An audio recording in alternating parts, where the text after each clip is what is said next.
What's good, party people? This is According to Woods, and I have the honor and privilege of talking to a good brother. He is a podcaster, a writer, a martial artist, a father, a husband, does so many things so well, but has struggles, and this is what we're here for. We all have struggle, no matter what the success. But somebody that I view as a success from the moment I met him is the one and only Mark Tullius. Mark, what's going on? Dude, thank you so much for having me on, man. This is awesome. We were talking earlier about you being on my podcast like 5 or 6 years ago, Mm-hmm. and just how cool it's been and what you've done since. You're telling me how many episodes you've done, man. But thank you so much for having me on here, dude. I'm really excited to talk to you, especially because you are in the same. You're in the same field. You're around the same people I am. Wrestlers, MMA fighters, jiu-jitsu guys, all the people I like to get my message out to. I mean, I want to get my message out to everyone because I think everyone could benefit from it. But yeah. But anyways, thank you so much for having me on. No, I appreciate it. And it's funny because like those are the norms, right? In terms of people think when they think of like brain injury and trauma, they think of the sports. They think of all that stuff, and reading the first couple or Audible. Shout out to Audible, but listening to the first like 6 chapters of the book, and your kind of journey throughout, figuring out what is going on with you, and then reaching out to some of your college buddies and coaches and everything, the journey that you had with unlocking the cage, and you just go through this like labyrinth of stuff, right? And then you start talking to medical professionals, and those medical professionals educate you and like, hey, CTE is a bump on the head, that pothole in the road, that that stinger that you got, and whatever. Like those are all traumatic. Like if you hit a pothole or a speed bump too high and you feel a little bit weird, like that could potentially or is traumatic brain injury. Yeah, it doesn't take a whole lot to start the process. I was really surprised by that, but listening to Dr. Mark Gordon, that's what kind of opened my eyes. He was talking about, his focus was on the military. I think it was Joe Rogan episode 1056. So that's the one that kind of started me on the whole journey of looking into traumatic brain injuries. And then, he was talking about how quickly the inflammation process could start. And then I was thinking about like, man, all the different concussions I had. Because, dude, I wasn't a very good football player, and I wasn't a very good fighter or boxer, and so I took a lot of damage. But the important thing is, I learned, and I went through a serious depression while doing that because we've always been taught that once you're on this slide, man, once if you're a boxer, you're gonna be punch drunk and you're just gonna go down the slide and you're gonna have dementia. Same with football players. That was the story we're always told. But then I started talking to doctors, reading books, realizing how plastic the brain is, how we can change it, how we can improve it, how we could start new pathways, and that gave me a lot of hope. So yeah. Man, it completely transformed my life, my mother's life. Even my daughter had a lot of help with some of the stuff that she was dealing with because of the therapies and the research I was doing. So more than anything, I just realized like, okay, brain health is a huge factor, not just for athletes, just for everybody. Whether or not you've had traumatic brain injury, but think about how many people have played been in car accidents. How many people played sports that they don't even remember? Dude, heading a ball in soccer, if you did that in elementary school and high school, if you played soccer, like you probably are going to develop I shouldn't say develop some form of CTE. You've got traumatic brain injuries. You probably are dealing with some inflammation and messed up symptoms. But yeah, it could be definitely a struggle. And the biggest thing is not knowing why you might be feeling the way you are, and that's why I titled the book. I put TBI or CTE, what the hell is wrong with me? Because I think, there's so many people, maybe 40s, 30s, 40s, they're like, all of a sudden, like, what's wrong with me? I know I'm not right. I don't know what's wrong, but I know something's off. And I think that's an important place to really start your search. Yeah, absolutely. And one thing about everything that you mentioned is the culture, right? The to move away from, oh, just walk it off if something happens and Mm-hmm. all that stuff. Like and we've arrived to an extent of a place of acceptance of, mental illness, and there's a lot of things that are on the table that even 10-15 years ago weren't, right? Mm-hmm. And if you were For an sure. athlete in those during those times, if you're specifically in like MMA, right? And we're gonna fucking jump all over the board, but like, Mm-hmm. I think this is something that we're both versed in, where like a Mark Kerr, or a Dan Severn or Don Fry, like those guys that paved the way, that are Mm-hmm. first ballot Hall of Famers and everything like that. But how much did they fucking suffer getting to the point of acclaim, right? How Right. many fucking 7 fights in one night for a fucking case of beer Yeah. and a 20 pack, and and did it really, like, what is the fucking worth, right? Because like, Mm-hmm. was that like, okay, everybody loves me 20 years after the fact, but I put my kids through shit, I developed a drug issue, I've had how many marriages since that, Mm-hmm. alimony payments and whatever, in 20 years I'm a legend, but I was a fucking crazy fuck 20 years before it. Like, Right. and some of that is the culture that we're accepting these kind of things that happen. The prevalence of, unfortunately, suicide and Oh yeah. high. There was a musician, I think, a Black Dahlia murder person. I'm not saying that Oh yeah. CTE is there, but there was definitely some depression there. But Mm-hmm. again, like, how could you be sad? That was 15 years ago. When I Mm-hmm. graduated in the early 2000s from high school, like that, you didn't say that. Like, we were still calling each other, unkind Yeah. things.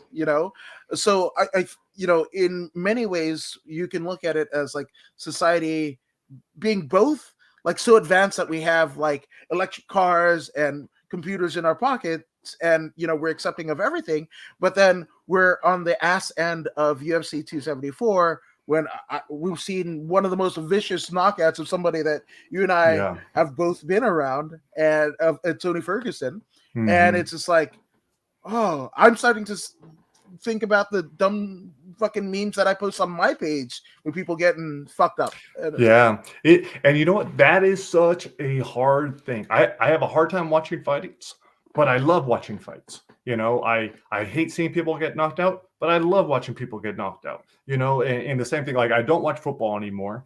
But I do still watch MMA. The way I tell myself is, I'm like, okay, most of the damage to these guys is probably happening in sparring, because the repetitive stuff, that's really, really bad. I think most guys have gotten a lot smarter. I think Tony has gotten a lot smarter too.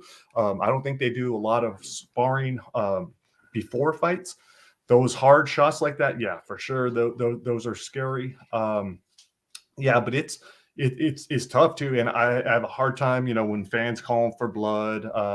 Fans want to see that knockout. They don't care about the people, just like NASCAR fans don't care about the people. Like, they want to see car accidents, they want to see crashes. It's no different than kind of like the gladiator. So I'm not a big fan of the fans. I love the fighters for the most part. I do worry about them, but I think the important thing is, okay, if we are careful in our training, if we are smart in our training, if we are honest in our training with our coaches, managers, whatever, if we say, yes, I did get a concussion, I need to take off this amount of time, I need to make sure I'm healed before I get back in there.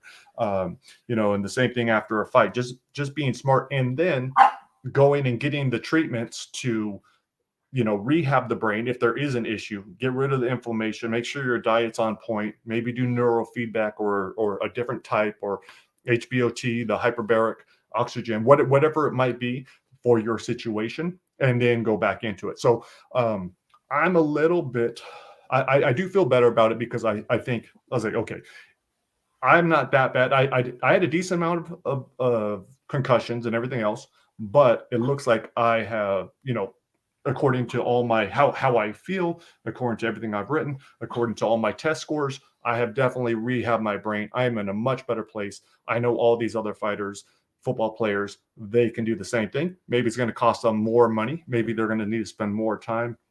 Maybe they will be left with more symptoms. Like I still have symptoms. I still deal with depression. I still got to deal with anxiety. I got to still deal with some of these other things. They're a lot lower, but I've, through all this research and stuff, I found ways. It's like, okay, here are the best ways for me to deal with it. Today, I got to do yoga.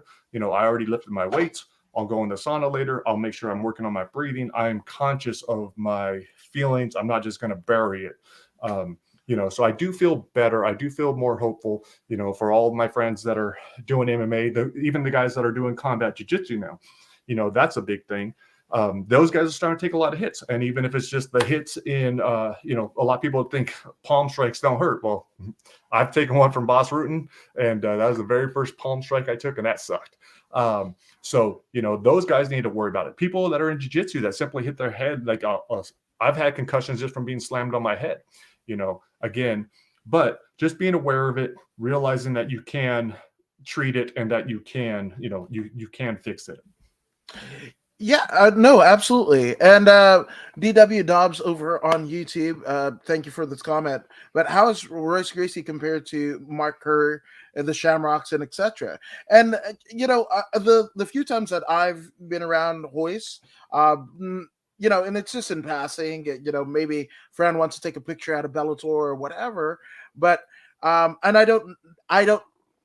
I can't compare Royce to the like what Royce was before the first time that we all saw him in the first UFC. Like that, to me, I think to get a great kind of like insight to it, like what was he like before? What was Hickson like before? Like before they started trading. But then their dad is so synonymous, and Elio Gracie so synonymous with jiu-jitsu. The two big families of jiu-jitsu, and the Gracies and the Machados, they're essentially one family because Elio married into the Machado family, and that's all that happened. So they're all one family, all cousins and what have you. But for me, at least in my experience, Royce is very like one wordy. He doesn't give you a lot of anything. So just me in the very few interactions that I've had with him and seen him interact with other people, I couldn't really gauge that because it wasn't like a long form conversation. And I don't recall him ever going on like a Rogan or any type of long form podcast. And then also he's bilingual, right? Which can also help the brain, right? Switch from one language to the other and everything. That's a certain cognitive ability that you have to have, so maybe that helps, and then Royce also, not to say that jiu-jitsu training isn't physically taxing on your mind, body, and soul. Right. But Royce, in the times that it's almost like the Mike Tyson, right? Like Ted Lee Atlas was saying, hey, Mike Tyson was never in any fights except for 2, and the 2 that he was in, he gets knocked out, right? So it's kind of like that. Like Royce wasn't in that many brawls, but the couple brawls that he was in, it didn't work out too well, and that's aside from the Sakuraba stuff, where he gets catch wrestled essentially. Yeah, and I would guess your guess is correct. Like if I had to guess which of those guys had the least, I would probably say Royce. I trained with Kerr for a tiny bit back at Beverly Hills Jiu-Jitsu Club a long time ago when Boss was there and Marco Huas. But again, didn't really talk to him. That was a long time ago. But yeah, if I had to guess, and that's the other thing, when talking with people, when I did Unlocking the Cage, I think I talked to 330 fighters. I was kind of looking to see whether or not people had, speech problems, and especially guys that had fought a long time. I was like, can I even notice anything? Can I tell stuff? And there were a couple guys that definitely had too many fights. Overall, I couldn't tell. But again, how much are they telling me? How much are they going to, like, dude, how many people were just going to come up and tell you, dude, I'm at the end of my rope. I'm going to fucking lose it. I'm going to kill myself. I don't trust myself. My rage is out of control. Like, how many people are going to just tell you that shit in an interview? Probably not that many, and that's just one-on-one, and you're not going to repeat it or whatever. So again, it is hard to know because so many people just suffer in silence, and especially fighters, especially guys that have been trained their whole life, just you don't say shit. That just it's just one of the things that comes with it. And they may not even know why they feel like it, but it's okay for a fighter to be angry and to have rage. Like, dude, I that's what I realized is like, fuck, I'm hardwired for violence. I wasn't very good at it, but I'm hardwired for violence. Like at a very young age, like that's what it was. To be a man was to be big, strong, powerful, fucking watching Rambo and Terminator and everything else, and then wanting to be a big, strong football player and run people over and want to be a fighter, and so having extra rage, like that's just part of who you are, and probably something that a lot of guys don't consider. No, you're absolutely right, and it's and that brings up your interactions with your college teammate Mm-hmm. Michael, right? Where Yeah. when asked, he had already been going through a lot of the aftermath of his you know his his exploits, so to speak, right? Mm-hmm. And he had a successful career, in business and whatever. And the cool thing about that, like, of course, there's all types of like, oh my god, like it's almost jarring, like jarring to the, like chewing on tinfoil type jarring, Mm-hmm. right? Because there's a lot of that, but how amazing his family were to kind of get around him. Like if they're going to, go on trips and everything, to have an itinerary, and they almost hid. It was almost like it was a very like a carny way of doing things. And I don't mean that to, Right. deflect it, but I mean, it's like the psychic, and you tap whatever, and there's a seance of somebody happening. Those Mm-hmm. old carny tricks, but they were doing it to support, the father and husband that in some ways that they lost, but in some ways is still very much there, and yeah, man. But the crazy thing about his story was, when you had asked him point blank, would you do it all again? And he was like, yeah. And his wife going like, Yeah. She essentially, what the fuck? she was shocked. She was angry at the moment, and I don't blame her. And man, even just being back, you talk about it, just puts me back in that room. And again, dude, that was such an honor to because Mike and I hadn't been really close at Brown. I only knew him for 1 year. So for him to knowing that he was going to die relatively soon, for him to invite me to spend time with him and his family and to have these kinds of talks. And it was only so I can go and pass on this message. Because he said that was one of the first things he said when I asked him about being in the book. He asked me what my angle was and what I was going to try to get across. And then he was all for it. And then, we met several times. But yeah, no, that was such an opportunity. But yeah, he said he would do it all again because of all the positives he got out of it. Would I play football again? Man, I made so many great friendships. Had I not played football, I don't know. Dude, I was already suicidal before I started playing football. I already hated myself before lots of that stuff. Maybe concussions made it worse, but I don't know. If I hadn't done all these things, if I hadn't played, got into martial arts, if I hadn't fought, if I hadn't boxed, if I hadn't lived this stuff, I don't know. I would do it all over again. It's just I don't know. I don't believe in looking back and having regrets on shit. It's like, okay, I definitely did when I was doing research and I was going through the depression and I figured I had fucked my brain. But it's like, you know what? Whatever choices I made them. Got to deal with today, and that's what Mike was doing. And they did an amazing job. And the way that he faced death, dude, I was so amazed. I was like, that's how I want to. That's how I want to go out. That's how, man. All he did was spend his time doing his bucket list, spending time with his family, spending time with friends, and just being courageous as shit. And yeah, that's definitely that was probably one of the biggest lessons I got from it, and I'll always be grateful for that. Yeah, no, and grateful, and gratuity. That is something that for me, or for where I've got to in the book, that to me is the overwhelming theme.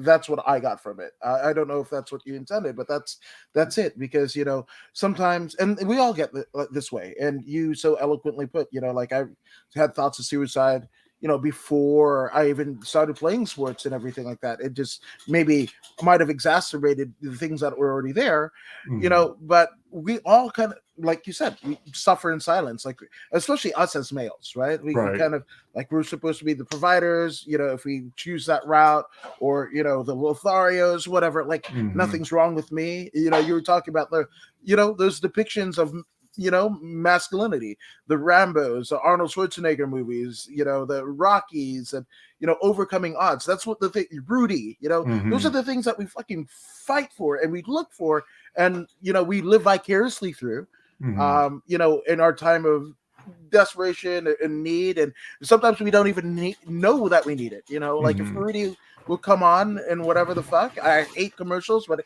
if it's playing on a fucking CBS that has commercial, I'll suffer through, because that fucking story, goddamn, And John Favreau is a young, like him, that and PCU. Like I know he's done like other stuff and more, and directed and everything, but in my head, he's the fucking college roommate of Rudy and the fucking wild motherfucker in PCU. But that's just me. But yeah, I mean, the gratuity, with your life condition, like even though I'm going through this and I'm suffering through this, like you always figure out a way, like you broke out the vaporizer if you needed it. Like you did yoga, you did jujitsu, and then also when you didn't have those things, when your body just couldn't get to where you wanted it to, there's a bit of depression. And then also like, if these are my fucking coping mechanisms for doing it, and those coping mechanisms I can't do, what the fuck is life? Yeah. And that's a good point, because that's another thing that a lot of guys might experience when you are doing jiu-jitsu, when you are going every morning in your bus or MMA or whatever you're doing, and you're expending a ton of energy and you're getting all that aggression out, and then you're cool the rest of the day. But yeah, all of a sudden you have an injury and you can't do that, and you can't get rid of that. You no longer have that outlet. Then you're like, oh shit, like, why am I ready to fucking blow up? And yeah, so I think that's important. I think, just because you don't feel it right then because you've expelled it or whatever, doesn't mean it's not there. But yeah, that it is important to find other things. And that's why, okay, I do want to go back into jiu-jitsu. I can't wait. I think I'm ready. But until that happens, like I've been using yoga and weightlifting to kind of take that place, or even walking, just something to, concentrate on my breath and just and get those things out. No, absolutely.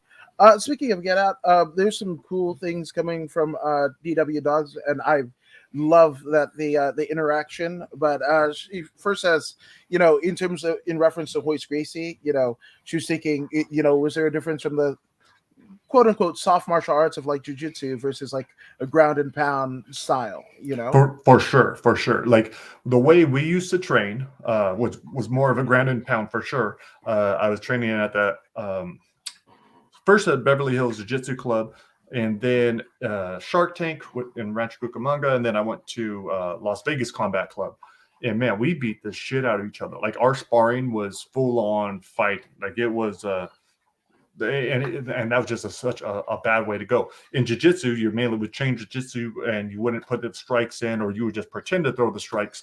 But yeah, I think now things have probably changed a lot more. I think most of the places I trained, most of the coaches I talked to, most of the fighters I talked to said that the training was smart. I know AKA, they were really bad about heavy sparring. I think they've gotten better.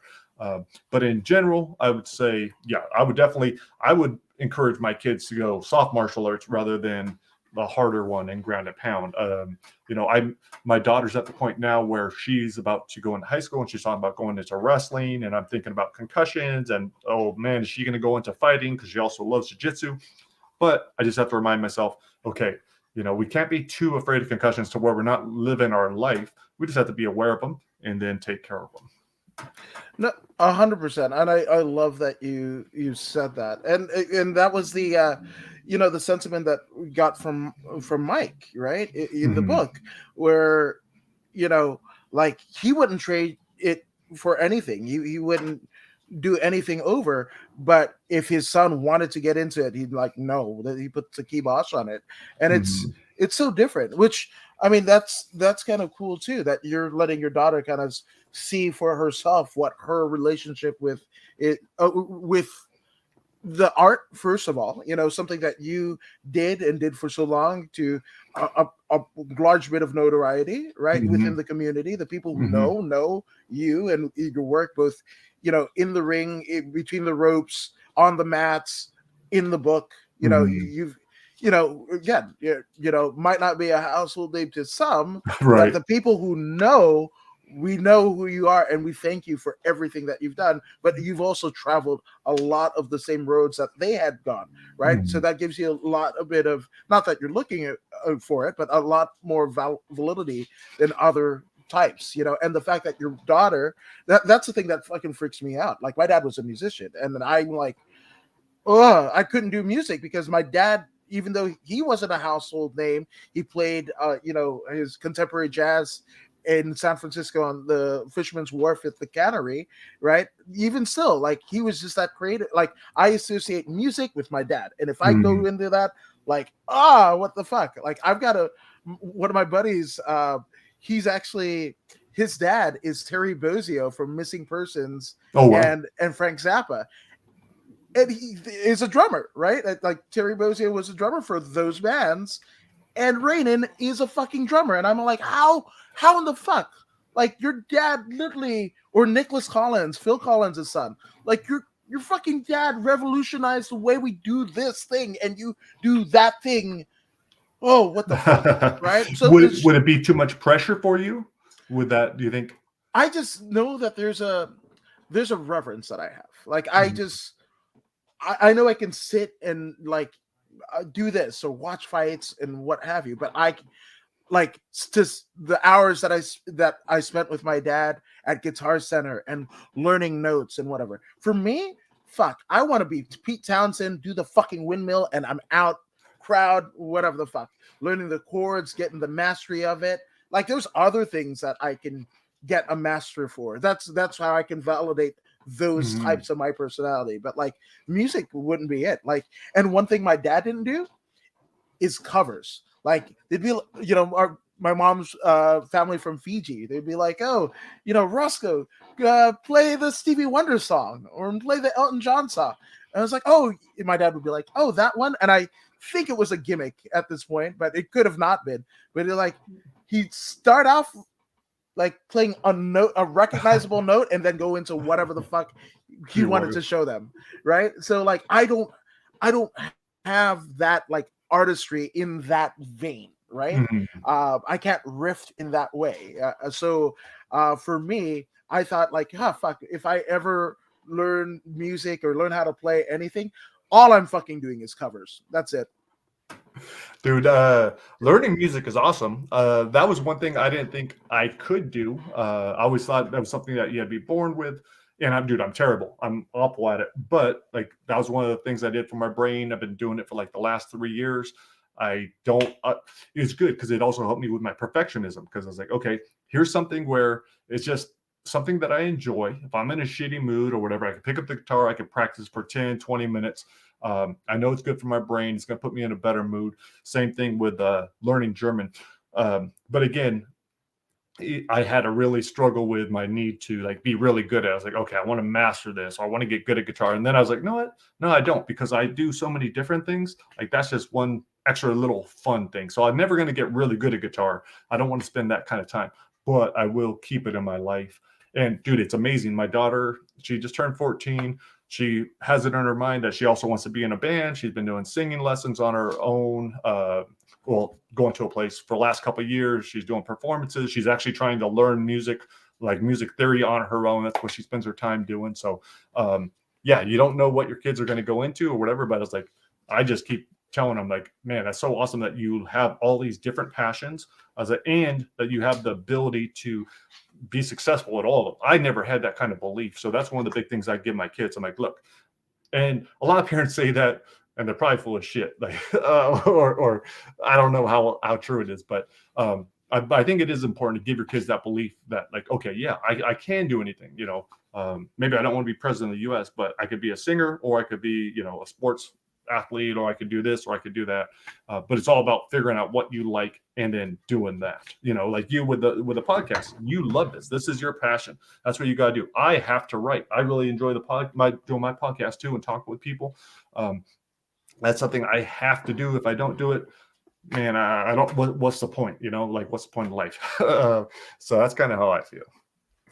Well, shout out to your daughter, man, because like one of the ventures that she's kind of charting down, you know, for her own life, right, is something that you did for so many years, man. Like, just shout out. That's a wealth of respect, because I kind of, like I said, I have a very kind of coarse relationship with the things that my dad did, and he did it well, and you do a lot. I mean, you're providing the life that she's living, right, for your exploits and the things, and some of those things she's going to venture into herself. I'm like, wow, that's a badass your daughter is.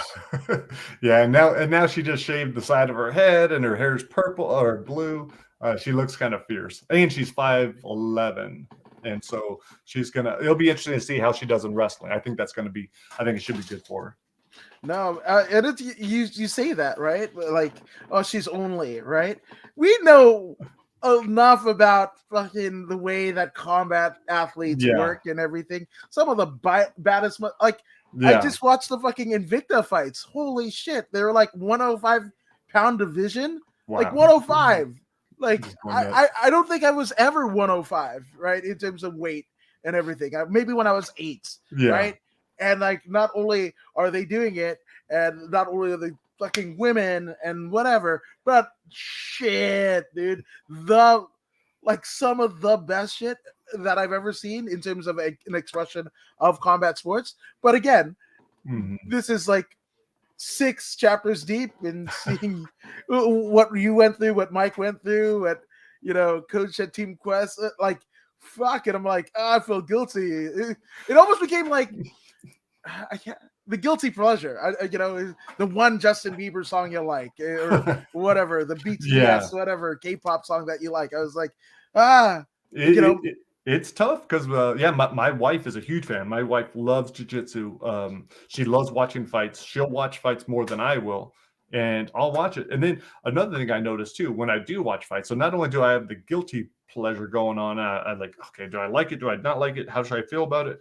But then, dude, oftentimes I have, like, I'm definitely more amped up afterwards. I have more aggression. Like, I don't know, like that saying about, you have the 2 wolves. Like, which one are you going to feed? Like, usually I got to feed it like the yoga and the weed and everything, keep it nice and calm.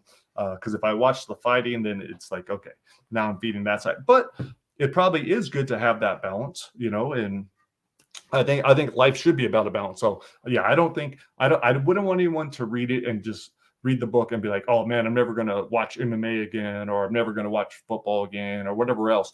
It's like, man, I just want people to be aware of it and to see how they could help themselves, and then pass on the information to a friend that might be, you know, dealing with something. No, 100%. Which, speaking of help, DW Dubs offers some. Have you ever tried EMDR for depression and anxiety? Is that electromagnetic? What is? My last neurologist had suggested the magnetic one, but I did not do it. So the only treatments I did for my stuff was the hormone regulation. So that one is huge. That was through Dr. Mark Gordon. All I had to do was raise my testosterone. So one prescription, Clomid. Everything else was just over-the-counter stuff. When that happened, that was the biggest shift. That reduced my anxiety, that reduced my depression, my rage. It probably cut everything in half. The second thing I did was neurofeedback. That was where we were able to see I wasn't getting quality sleep. I hadn't been getting deep sleep for a long time. So they amped those wavelengths. They fixed my sleep patterns. And then we started working on my frontal lobe, increasing that, because my entire frontal lobe, which you could see in the back of the book, was severely under functioning, which is to be expected for taking a lot of blows. I also did NUCA, which is a type of chiropractic, because for people that have had fights or football or whatever, like bad concussions, the Atlas C1 and C2. So it's a form of chiropractic that only works on those two areas. It's really gentle, feels like they're doing nothing, but I think that helped. So those were the three main things I did. And then, you know, the breathing, the everything else is just to kind of help me deal with those issues. But I would say overall, my overall anxiety, overall depression, like it is like I'm thrilled with where I'm at right now. And because I thought about going in for a book 2, I was going to do a little bit more myself, like fine tune my brain. I know I could still improve my brain for sure. And I was going to take a couple of friends along and try to help them too. But then I realized, man, I have so many projects I have to do. I have over 15 books scheduled in the next 3 years. So working on nonfiction isn't a lot of fun. I think it's important, and I'm glad I did it. But I was like, I don't think I'm not going to mess with my brain anymore. Like I finally got to the point where I was like, okay, I think I'm good. I'll still look for little things that can help me. But I don't think I'm going to do any more treatments except for probably neurofeedback. I'll probably go for another boost of neurofeedback because there, dude, you could even, like if I want to, I could work on my creativity. I could work on that point in my brain. But hey, let's just boost the shit out of my creativity because it's been kind of down. You know, there would be a downside to that probably, but it is kind of cool how you can just tweak your brain. Yeah, no, 100%. And no, I completely understand what you're saying about, you know, doing another book and leaving your brain alone. You know, you've done 2 books on this topic, whether you knew it or not. You know, Unlocking Yeah. ended up being kind of like, you know, a footnote to, you know, Yeah. this particular book, right? But there's something to it. You know, I just had a birthday on Saturday, and it was wild because like there's stuff going on. Like my family wasn't, you know, feeling too hot, so I essentially kind of soldiered out into the world alone, hung out with my sister and my nephew.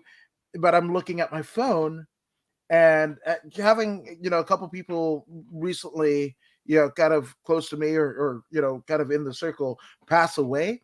You kind of know what a eulogy sounds like, or you know, a remembrance, or you know, God, I forgot what they called it. You know, in the back of in memorandum part of the newspaper, right? But Or like the obituary. the obituary, yes, absolutely. And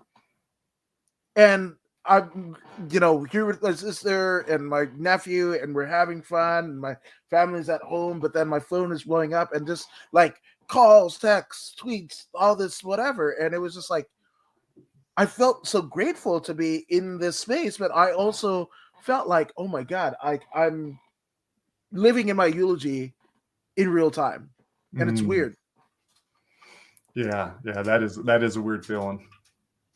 All well intentioned, you Yeah. know, but like the space that I was in, I was just like, wow, that's like I gotta just like you gotta put it away. Yeah. And then just to give a little bit of clarification, it's eye movement desensitization and reprocessing. No, I didn't do that. My last neurologist actually had me working on an eye program where I would have to track it. I'd have to track this thing. I don't know if that was similar, but that was something I was just doing on my computer. I did it for about 10 days and I was like, I'm good. Yeah. But yeah, so I don't know anything about it, but that might be really good. So, and this is exactly why I love this whole medium and connecting with people, because making connection. She says, I run a mental health agency and I'm a fan of BJJ and MMA. Neurofeedback is fantastic. So not just these incredible comments that are coming through the pipeline, but my goodness, thank you, DW, for your first, like, all the amazing stuff that you're doing to help the brain, you know, and the people that could live better quality of life, you know, 5, 10, 15, 20, 100 years from now because of the things that you're doing today. But also with that, and you love the things that we love too. So thank you. Yeah, no, that's super cool. Yeah, no, I have a lot of respect for anyone that's that not does. it. But you were saying you had a lot of respect. Oh yeah, for anyone in the mental health agents, like that it's just such an important thing, and yeah, I think the stigma has definitely gone down, but still, so many people do not want to ask for help. You know, they would much rather just suffer in silence than then ask for help, because it's again, it's so different than a physical injury. Like, that's what I always tell my wife. It's like, it's no different than a physical injury. Like, if my daughter doesn't want to practice because she's having an emotional day, like if she is dealing with something and her mental health is not letting her train, then she shouldn't train, just like if she had a physical injury. So yeah, I think people look at mental health, which I like to call brain health, the wrong way. But the more we talk about it, the easier it is for people to go and say, oh, you know what? Maybe I do need help. Maybe I should go talk to someone. Maybe I will call someone. So, yeah, I think it's important to have these kinds of conversations for sure. Yeah, no, 100%. And it's, as I was listening to the book, right, and I, obviously went through my own kind of like, oh, I got my bell rung here, this and that. And it wasn't, I mean, I wasn't an athlete to any extent. Like, I didn't really get physical until I, started jujitsu. That was like after my parents passed away. I was like late 20s. And I even did that because I was like weary of what my parents would essentially say about me kind of taking up these things. I'm their only boy, and of course they wanted me to be, like Safe. rough and tough and everything, but they wanted me to be safe, like, so it's just like, yeah, it was a quandary. And it wasn't until like I think about 6 months after, so my dad passed away first, Christmas morning of 2010, which is always talk about depression. Like, I Yeah. just, yeah, the holidays already can be hard for people, but like that's that. And then my dad heart attack, Christmas of 2010, and then my mom, brain aneurysm. They found her, and crazy enough, I was in Inglewood, and I passed by the house where she passed away. But she had a brain aneurysm at home December 2nd, and they did tests, but they declared her December 4th. So, Wow. but even still, like same month, 3 years apart. 2013 is my mom, and 2010 my dad. That's rough, right? So I didn't get into any of that until they were, they couldn't give me shit about training jiu-jitsu or doing boxing or anything like that. But yeah, it happens. But again, the culture. One of the things that you started the book off, which was to me one of the main kind of, I guess it was an epiphany that this thing exists, was like I was born in San Francisco, right? So Niners, and I was born at a time where we were fucking kicking ass and everything. Two back-to-back Hall of Fame quarterbacks in Montana and Young, Jerry Rice, Jesse Sapolo. You want to talk about fucking wild motherfuckers? You guys go down the wormhole of the careers of Jesse Sapolo and fucking Bill Romanowski. Those are Niners. Holy shit, my God. Yeah, so that was like my era of patronage of football. But the one person, and being half Fijian, half Melanesian, Polynesian Islander, one of the people that was a non-Niner, never ended up a Niner, but I was always a fan of, was Junior Seau. And when Junior Seau, succumbs to his mental health, emergency, that was like, holy shit. And at that time, we were actually in San Diego for a time, and to be there, like I almost feel like it was the universe and mystic, but like that guy, and who was so synonymous with that part of California, that part of the world, and that happening right there, and it just like, God damn, like it was a grief that I hadn't seen in a community since like 9/11, right? But in this one, it was even more. It was more sorrow filled, because it was like, this is our son, this is our hero, this is our brother, this is our whoever. But also everybody had the bit of guilt. I don't care if you go North County, San Diego, into the fucking Gaslamp district and shit, everybody was just like, what could we have done? Yeah, no, and he seemed like a guy like you never would have expected it from him, right? I mean, and I think that's one reason why it hit so hard. Speaking of San Francisco, I just read how the tight end Clark, he he killed himself last year, self-inflicted gunshot wound at 49 years old, with CTE. So many, we're going to hear, was that Greg Clark? Was that his first name? Wasn't it Dwight Clark? Oh, yeah. And the catch. That was the catch. Oh, no, Greg Clark, yeah. Oh, was it yeah, Greg Clark? Greg Clark, yeah. But I think I couldn't remember his first name. But yeah, so he killed himself. There's just going to be so many more guys that are killing themselves, taking their lives, getting into serious trouble. I've had so many talks with guys where, okay, maybe they have it together where they're not going to kill themselves because they got family and they're able to hold it together like that. But dude, the rage issue is such a concern. I've had friends that have called me and just said, man, I just lost it. Someone honked at me, and the next thing I know, I'm out of my car because they honked at me, and I'm beating on their window. And my kids are in the car. So yeah, whether it's suicide or completely throwing away your life, and that was my biggest concern. Is like, okay, I don't want to throw my life away because in a matter of seconds because someone honked at me, or because whatever the case may be, because I've been challenged, because I've been triggered. And it's just with CTE, with traumatic brain injuries, just the emotional control is just, it isn't there. So, it doesn't take much to possibly lose it like that. And it's super sad, but yeah, that was one of my big concerns. Cause I was like, yeah, like what's stopping me from, taking my life?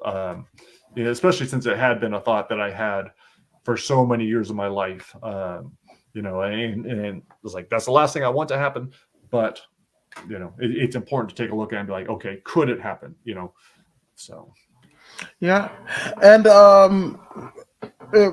basically what Mark did was in EMDR. So it's a different sort of treatment that you had.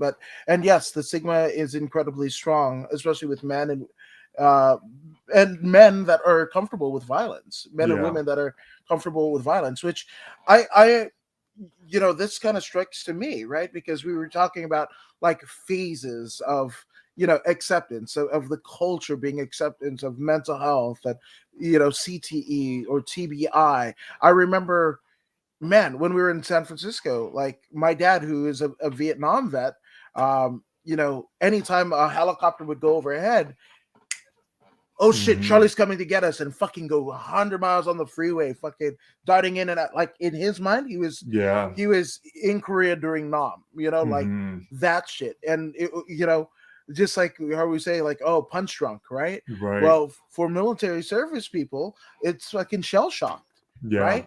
Yeah. And how, like, we almost use it in jest, right? And I like language, and the words and the meaning and phrasing behind it, right? But just even think of that: punch drunk, shell shocked. Holy fuck, those are like traumatic things. Like, and it's a fucking smorgasbord that smushed together. And we're saying it, the fucking Rocky Marciano was punch drunk, Right. Saw him, he wasn't doing too good, and whatever the fuck. Or, oh yeah, my uncle, whatever, and he, we had a fucking party, and during the 4th of July, and then he goes and starts pissing on the dog, and whatever the fuck, and carrying a knife through his teeth and shit. One of the things with military and with the shell shock, and it was such a disservice to everyone. It was always, I think everyone was like, okay, it's in their head. It's a psychological thing. Like they couldn't handle the stress of being on war. That was a lot of the thinking. But it's like, man, the explosions that they were near, repetitive gunfire, heavy repetitive gunfire. So if someone was just a gunner, they probably, their brain's probably jacked. There's just so much. My friend, he was a gunner on, like, in Afghanistan, and always just going over bumps, and just what that will do to your brain. So, is not just the stress of seeing dead bodies, of losing, soldiers, of of being in war. I couldn't imagine the physical and what it would do psychologically, but then there's the repetitive gunfire, all these things, the explosions, all these other things that are causing traumatic brain injuries that aren't being addressed. And so that's one of the reasons why there are so many suicides amongst our veterans, and it's super sad. No, I mean that's the thing that I had problems with, seeing my own dad, right, go through his deal. Like, it's wild because when I was born, he was 37. I just turned 37, and it fucking hit me. I'm the exact same, age as my dad when I was born, but I. In many ways, I'm a lot like, I didn't go to the military or anything. I was in ROTC at Inglewood High, but like, because of him being a musician, when I went to the military processing center and they do the whole deal, I passed everything. And this is a 165-pound, 18-year-old Adam Woods, not the fucking 37 kind of clusterfuck that you see before you today. But and I got to the audio part and whatever. And this is even after an instance where they're checking for polyps, and for those who don't know, they're checking your asshole. They're checking your asshole. You got somebody with a fucking deal, gimmick, fucking checking your asshole, and the fucker sneezes in my ass. He sneezes in my ass and whatever, but I'm like, I'm a shoo-in now because this is at least a fucking lawsuit, goddamn. And I see everybody else getting sworn in, and I get fucking held back. And it turns out my fucking hearing test from all the years, even though my dad played contemporary jazz, it wasn't like my dad played Norwegian death metal. Nothing against Norwegian death metal, but in terms of the being a fucking roadie for Motorhead is different than a contemporary jazz street musician. But as a youth, my sister and I were stuck on 4-foot PV speakers, and just So as of 2003, I had 52% hearing loss. Wow. Which that means I can't, and that was 20 some odd years ago, that I could not hear more than I can hear. Wow. Yeah. So there's that. But the route that he had to go through, everybody's like, military servicemen, there's places, especially here, like you go throughout La Mirada, you hit La Mirada, California, when you see the banners of all the people that have gone to the military that year and the branch of service that they've gone to, right? And everybody's flying the flags and everything, and patriotism and whatever. Nothing wrong with it. But what the fuck about the aftercare? When Jesus, if you go to San Diego and you talk to a cop that didn't go the military route, because sometimes some of the the police and service people, and again, nothing against it, but they got 86 from the military because some mental something whatever, and then they just go down the list. Let me do the police stuff. Okay, they get down, and then I can't do that either. I got disqualified from that. I can't pass the physical, whatever. I become a security guard. And it just keeps on going until they find somewhere that fits, right? And the fucking aftercare, right? I mean, first off, in terms of private society, right? Multi-billion-dollar companies like the UFC are just now starting to institute via their performance institute, things like, psychedelic mushrooms and marijuana. And this is the same company that stood by, the Diaz suspension of 5 years and whatever. And the shit with Josh Barnett, don't even fucking get me started on it, whatever. But they're a little bit more aware.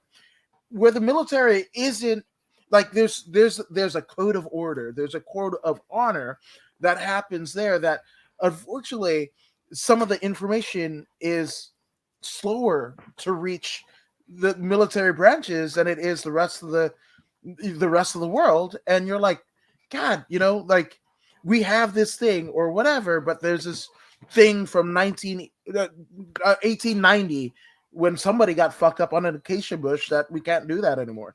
Yeah, no, it's super frustrating. It wouldn't be and even with the UFC, if they just had all their fighters, once they cut someone or let them go, and I know that's super hard because these guys are probably going to go somewhere else, but if they really cared about the fighters, they would offer them evaluations and then treatment, and it wouldn't be that expensive, especially with all the money that they're making off of these fighters. And then the same thing with the military. Again, it wouldn't be that expensive to have their blood work done and sent to someone like Dr. Gordon, but instead, all these guys have to do it on their own, and it's usually when they're hitting rock bottom. And that's one of the big problems is like, it goes untreated for so long until it's a major, major problem. So if you catch it earlier, if you can address it earlier, that's ideal. Yeah, and I mean, and that's again, we talked about the sport, right? We talked about the football, we talked about MMA, military, and what have you. And that's just like one aspect of the brain. Us here in LA heard a very sobering and horrifying story that took place in the Valley during Mother's Day, where a mother basically kills 3 of her children, Wow. and I guess the older kid helped her do it, carry out the task. And I think it was the Saturday night before Mother's Day, the commotions that they heard, the neighbors heard, right, was essentially somebody coming to, I guess, commit her, and she was yelling for her Bible. She couldn't forget her Bible, unbeknownst to everyone involved. And that's weird to me that like they didn't go inside for a welfare check. They didn't go inside, but her kids were already dead inside. Wow. And but again, a lot of the neighbors, they were like, they hadn't lived there very long, a couple of months. All of the kids' fathers, they lived out of state, so they were almost sequestered in them, within themselves. But one particular neighbor that they interviewed, they were like, obviously she had some mental problems, right? Did she go for help? And if she went for help, and my wife, who struggles with anxiety, her own right, I can't remember what had happened or whatever, but she was saying just last week, we had a conversation, and we're like, yeah, there's a fucking labyrinth that you have to go through to get hurt. Like the journey that you have to go in mind, body, and soul to even ask for help. If you're a fighter, a service person, a mom, a dad, a corporate person, whatever the fuck, right? Just to get help, and then call this number. And when you're at your fucking wit's end, and you get put on 60-minute wait times, or this bed is full, or whatever, and it's just like, God, like we're failing our people. Yeah, I've had so many friends tell me that. They're like, dude, I've tried, and even when I was looking for a psychologist, I tried calling so many different people, left so many messages. Some will call back like 2 weeks later, like, oh, sorry. Some of you never hear back from again. But yeah, it's one of those things like, okay, yeah, it sucks and it's shitty, but if we accept it and be like, okay, I'm determined to get help, and just, realize like, okay, yeah, it's going to be frustrating. It's going to be, I was just having that talk with my wife about going to a doctor's, like, yeah, we know it's going to be kind of shitty, but it's important and we need to do it. So, but yeah, I get it. And then a lot of people don't have access, or funds to go get help either.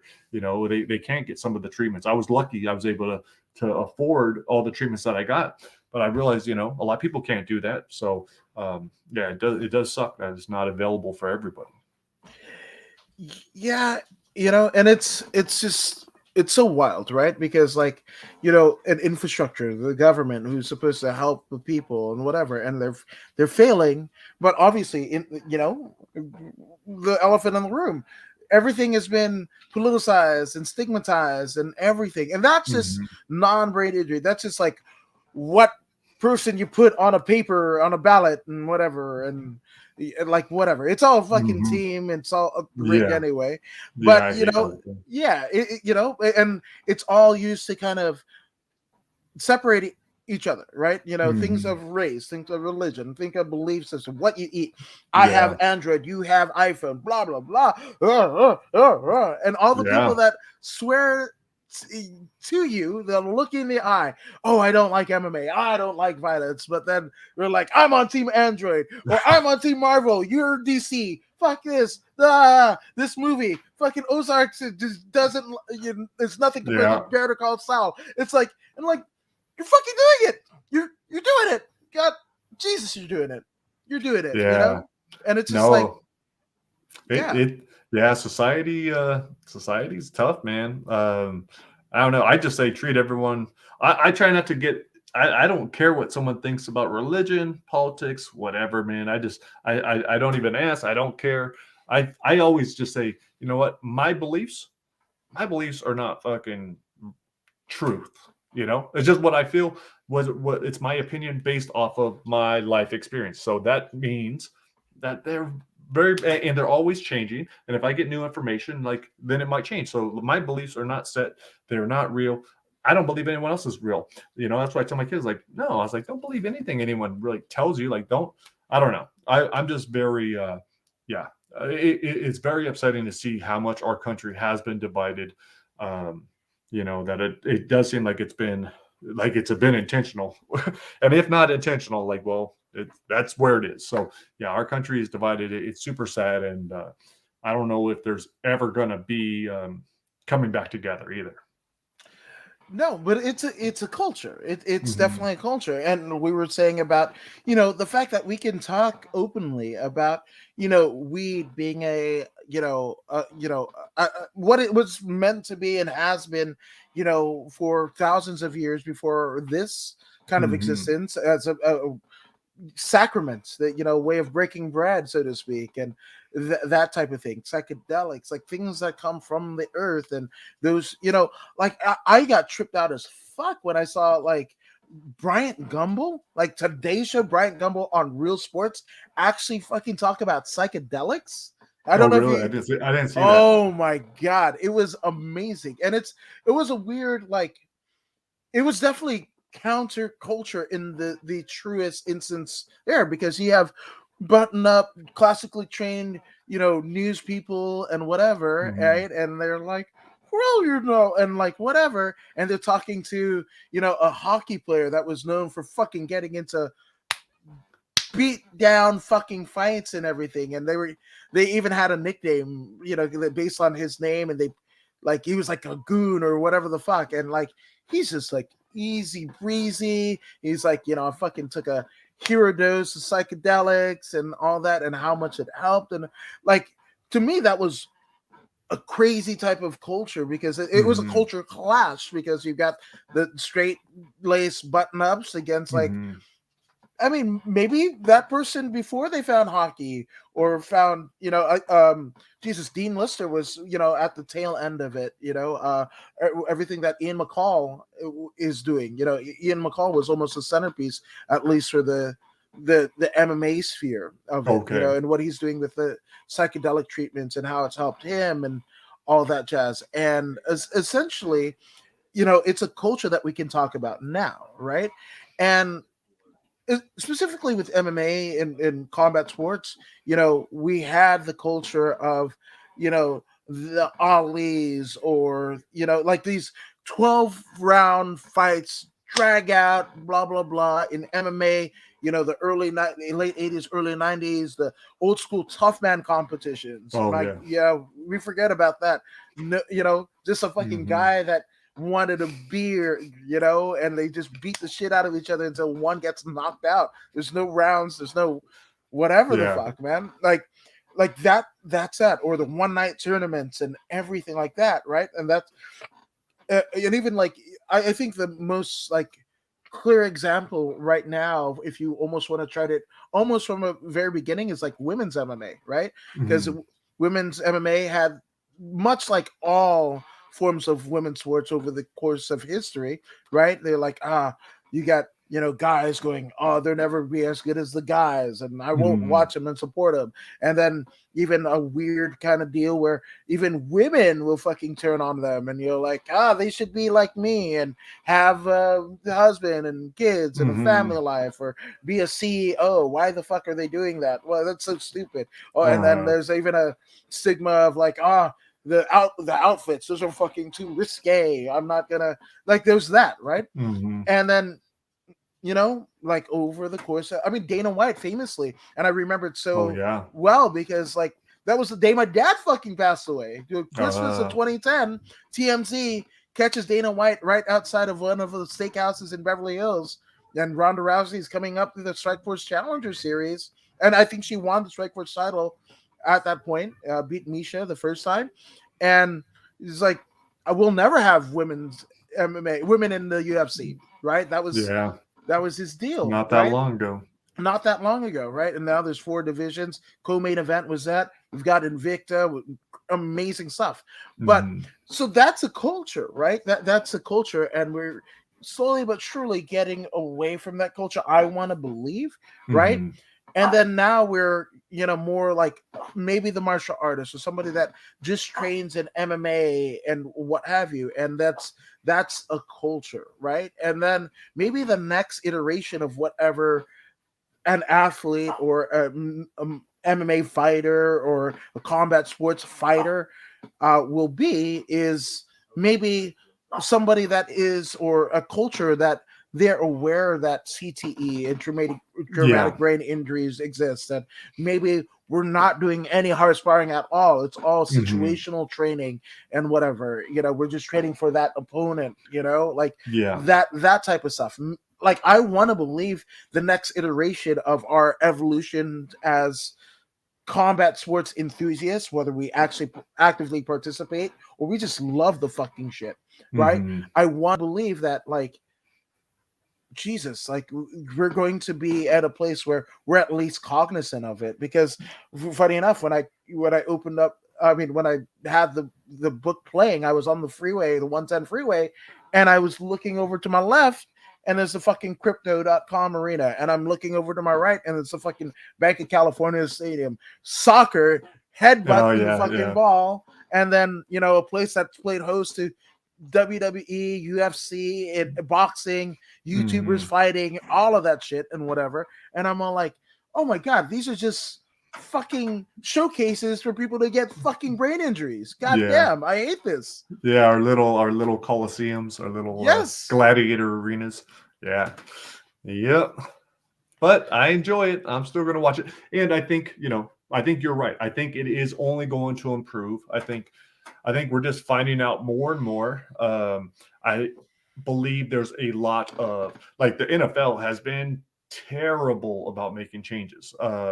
Chris Nowinski and the Concussion Legacy Foundation, like, they've had to do so much to get the NFL to accept that they were causing concussions, that that so many players are in the brain bank, that have CTE, that have been looked at. So it's just, these organizations don't want to take responsibility. They're going to have to be pushed into it. They're going to be pressured into it. That comes from the public. That comes from, just more and more research coming out. So all that stuff is only going to continue to build.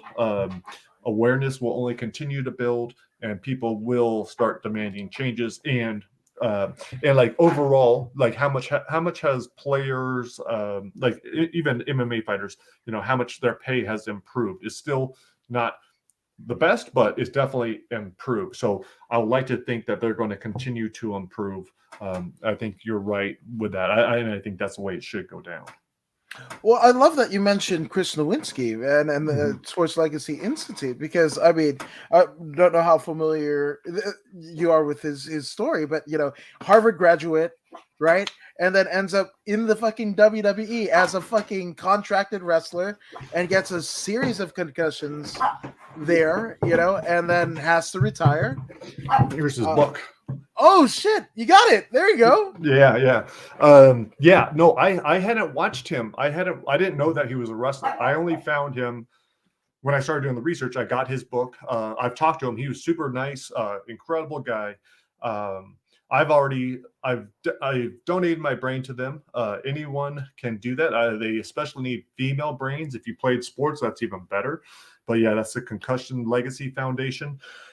That's where a lot of the research is coming from. So they need as many brains as possible. I'm also doing the Race to End CTE through them. I'm one of the co-captains on Team Brown. That's like a virtual walk next week.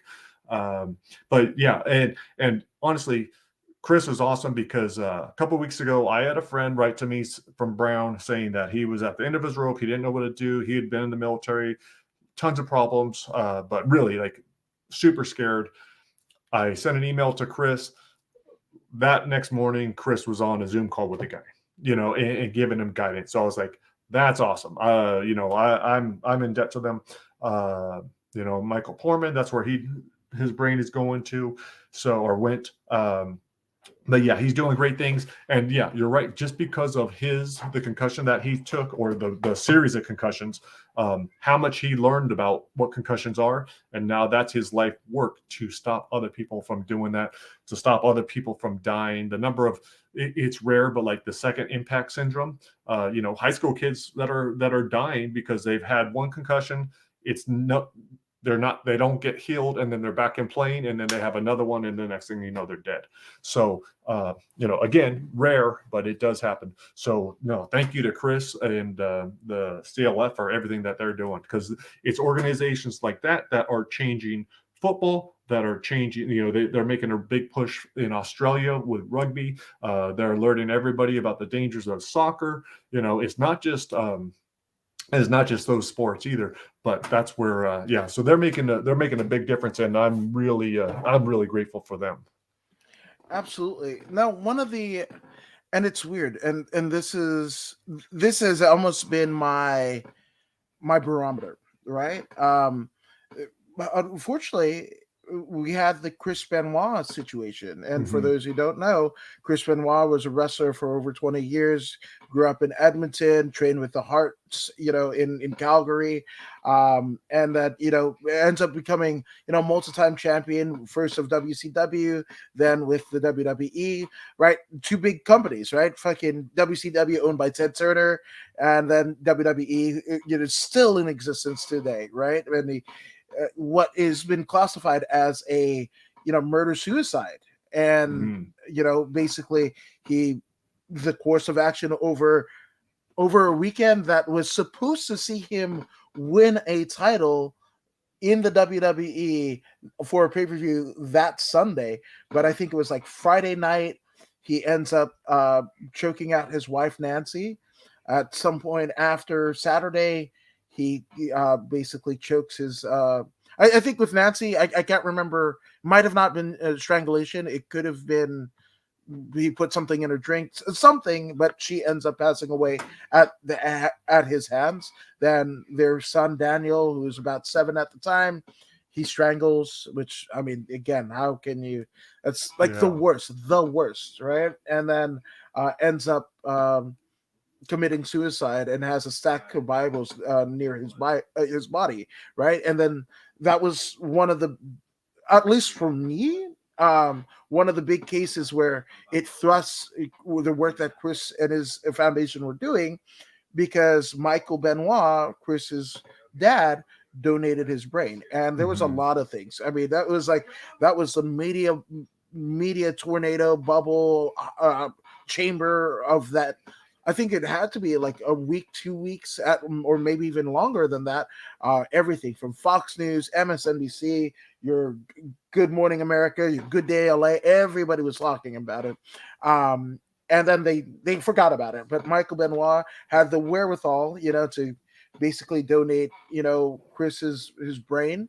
And there was a lot of things coming up. There was like, it was a roid rage. There was is some like a fucking conspiracy theory. Nancy was married to a wrestler by the name of Kevin Sullivan, who had a demonic gimmick for a large part of his career, and they thought that he sacrificed the whole family.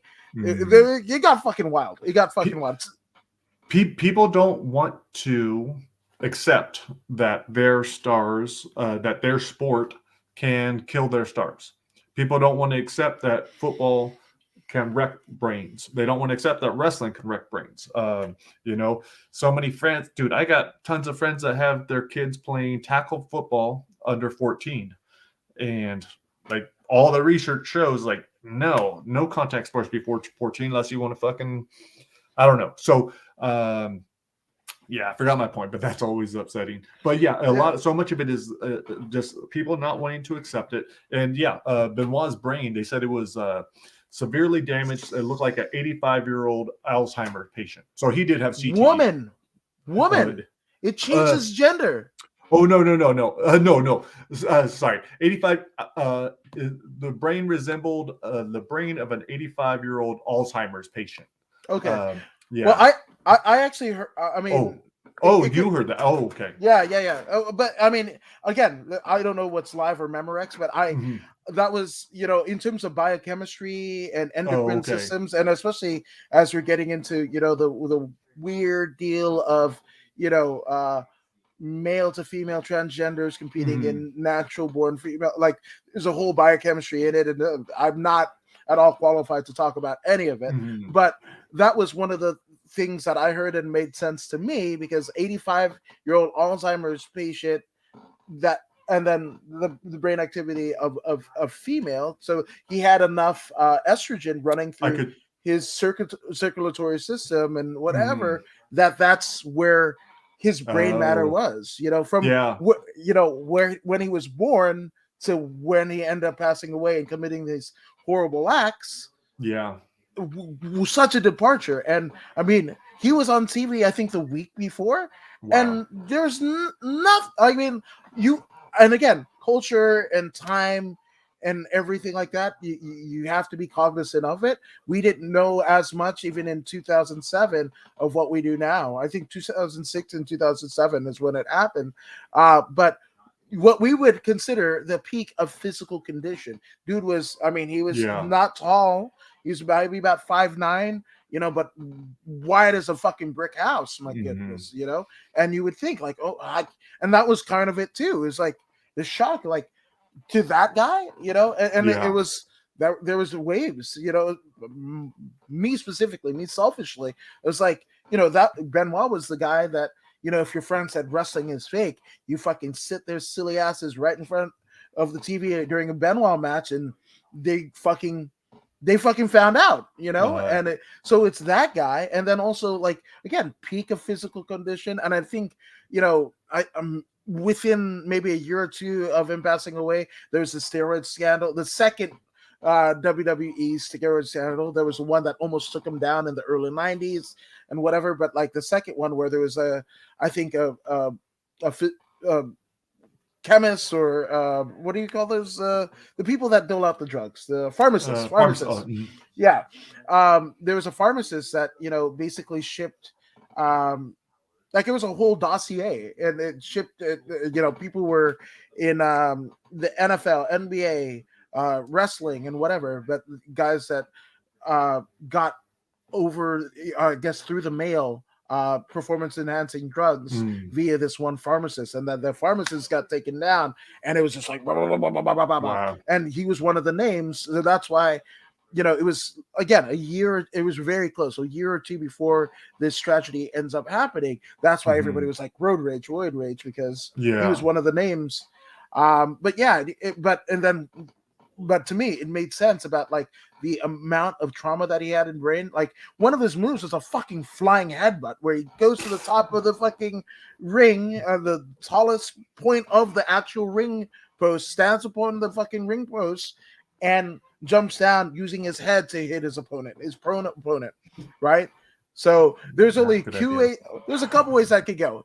Like, best case scenario, you hit your head on that person's fucking body and fucking feel all of that, right? Yeah. But you could miss, and that's sometimes a spot where you miss the fucking diving head rope and top rope, headbutt, but shit, again, what little we know, and we have less of that. Like, I don't think that move on any promotion, not just the WWE. There's been promotions that have spun up, but like that is not a move that it gets used anymore, but even that was derived from a guy named the Dynamite Kid, who, and it didn't work out well for Tom Billington, the Dynamite Kid. He also had, when you look back at it, you could make an argument for CTE and everything. Definitely steroids involved, but he spent the last, I don't know, 15 years of his life in a wheelchair, like, and that was Benoit's idol. So Mhm.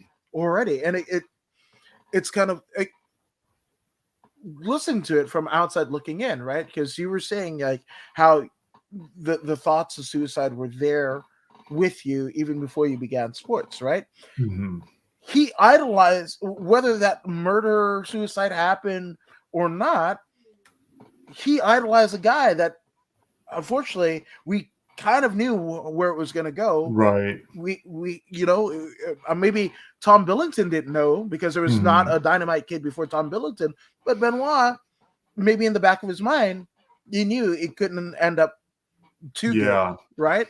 So it's just wild, like how our disassociation with what actually happens. We want to believe that a fucking, Nancy's ex-husband fucking killed them as a ritualistic sacrifice because that was his character in wrestling. Or we want to believe, like in the UFC 274, that the whole, like the top 3 fights is almost the gamut of CTE or not, or brain activity or Yeah. not.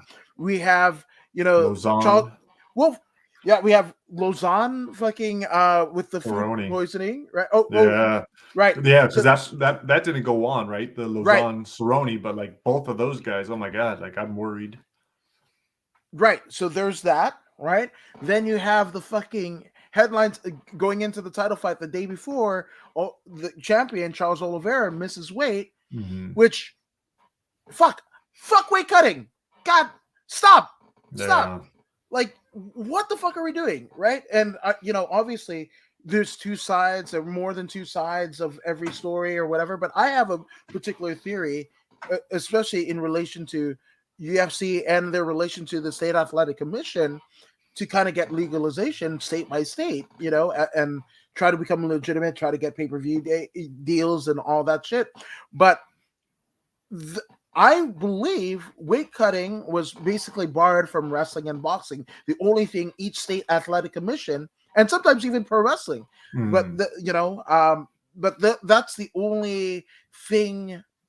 I guess the barometer that the state athletic commission could use into this new thing of what we now know as mixed martial arts. So in their way to get legalization, and legalization presented 2 opportunities. We could run these fucking states and cities and everything and draw a live house, one, Mhm. and perpetuate the gospel of the UFC, specifically the UFC, right?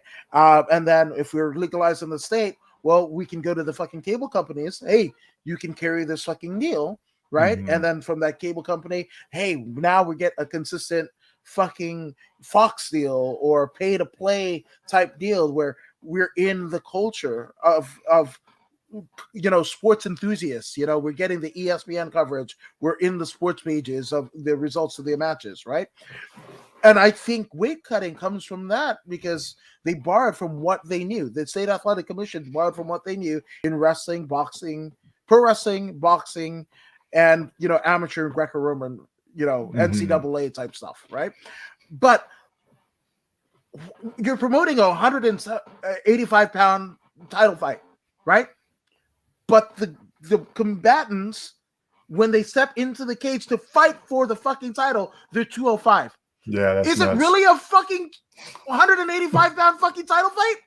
And you got guys and girls Yeah. killing themselves, and the fucking brain activity. Like Yeah. you were saying, the Yeah. second concussion syndrome. Who's to Mhm. say that you're Right. susceptible to the first concussion because you did a weight cut? You bump your head, you don't tell anyone about it. It happens in the tub. We Yeah. saw, famously Chris Cyborg's weight cut. She put it Mhm. out there on YouTube. You can find it. You don't have to look very far, right? And you bump your head, in the ways that Billy Mays, the OxyClean guy, or Bob Saget did. Mhm. Um, Yeah. and you bump your head. You don't tell anyone. The coaches don't want to whatever because they want to fight because they got to Yeah. cut. They're attached to you. Their financials, everything are attached to you competing at the highest level, headlining a fucking pay-per-view, whatever the case may be, right? And then you go into the fight, right? And yes, you get to maybe hydrate or whatever, but your fucking body is starving. Yeah. You're as close to death as you can perceivably be, right? Yeah. And then you go in and you get knocked out. Yeah. And people are like, oh man, he's been through wars. She's been through wars. What the fuck happened to their chin? Oh, it must have been pride. It must have been getting to the UFC, and they all want to whatever. But fuck, why are we doing weight cutting if you're consider like even fucking Gaethje? Well, Oliveira was struggling. The 5-hour, 4-hour window that they had to make weight and whatever. Oliveira comes 15 minutes before the allotted time expires, right? Gaethje said on record, I'm already back up to 210. What are we doing? Yeah, that's nuts. Yeah, dude, my worst experience ever fighting. So I was a terrible fighter. There wasn't a big fight, but I had a fight scheduled in AFC in Fort Lauderdale. This is like a month, I think, before Ben Saunders' first fight in the same place. But I cut 40 pounds. I'd never cut weight before in my life. I was cutting it on the plane. I got there late at night Friday, tried to weigh in. I was still overweight, had to get on a treadmill, was wearing bags. I had never done this. So I cut all the way to 205. The fight was the next day. I didn't rehydrate for crap. And dude, I couldn't even bring my arms up. It felt like I couldn't even have my arms up to walk to the ring. It wasn't in a cage, it was just on a ring. And I got knocked out pretty early. I got knocked out in the first round. But again, like maybe he would have done that anyhow, but it was like the weight cut completely drained me. It was super dangerous. I didn't know what I was doing. I know now guys feel like they know a lot better, but I do know it's incredibly dangerous and it should not be allowed. Yeah, and what's the point? What's the point, right? Because like, if you go, in the CD like Vegas odds makers and whatever, well, you're not getting the true, if you're in it for the spirit of competition, you're not getting that guy or girl at their worst, or both of them at their worst, or somebody on the fucking card at their best. You're getting them at their worst. Right, so it's not going to get the desired outcome. And Dana White at the fucking post-fight scrum will be like, "Oh, that was the shittiest fucking match," or whatever the fuck. I'm like, "What do you expect? They damn near almost died 24 hours ago, and then somehow, like, not even fucking having water, right? Depleting themselves to ungodly deals where it's going to have long-term ramifications. Like weight cutting to fighters is almost like." And I don't want to make it like a apples to apples comparison, but from what I understand of what chemotherapy is, right? It helps beat the fucking cancer, but if you succumb to anything but survive the fucking cancer or in remission, chances are it's the fucking chemo that killed you, right? So like, hey, you might not get knocked out or whatever, but you might die of 42 because of all the botched fucking weight cuts that you did, or the fucking one title fight, the big money, whatever, you got punched, or going for. I had a friend who fought amateur, right, and he went to go train in Big Bear, and the fucking fight was in Rancho Cucamonga. He fucking cut weight, made weight, went up in elevation to Big Bear to fucking get one last like fucking workout in and whatever, and came down same day, fought 2 hours after coming back from the elevation of Big Bear. He gets fucking starched in 7 seconds. Oof. And not to say that it wouldn't have happened otherwise, just like in your instance, but that didn't, the science is there. The science is there. So again, like with 274, right? So we've got Cerrone and Lozon, two of the most tenured, guys, and that fight is going to happen. And Cerrone he's at 48 fights. He wants to fight until 50. Right, or get his 50th win, something of that ilk, right? But Jesus, the amount of shit he's been through, the amount of shit that Lozon's been through, right? So you got that, right? Then going into the fight, we've got Oliveira, right? Again, the water, as you're fucking, your brain, your body is not allocating like where you're gonna fucking lose the water from. So it could come from the brain, the fucking fluid from the brain, so you can fight in this fucking pay-per-view or whatever the fuck, right? So we got that, right? Then we have the Tony